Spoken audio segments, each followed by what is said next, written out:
Master trainer. आज मैं तरंगड़ा पंचायत उपस्थित अच्छी। आज तरंगड़ा पंचायत रे राष्ट्रीय पंचायत राज दिवस पालन करा जाउछि। एठी हम बहु संख्या वार्ड मेंबर और ग्रामवासी मैंने उपस्थित अच्छा। 1961 साल रे ओडिशा रे पंचायत राज गठन है। प्रथम मुख्यमंत्री आमर नवकृष्ण चौधरी थिले।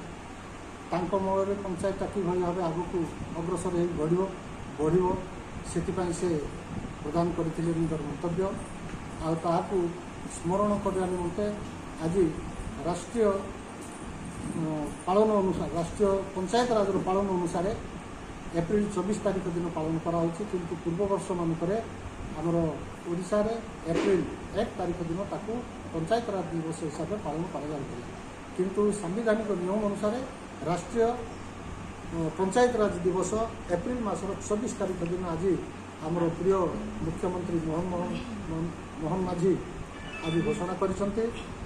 तेणु से आदेश से आदेश को कार्यकारी करने निमंते ओडिशार समस्त पंचायत राज दिवस आज एप्रिल 24 तारीख दिन आम आडम्बरतार सहित पालन करने।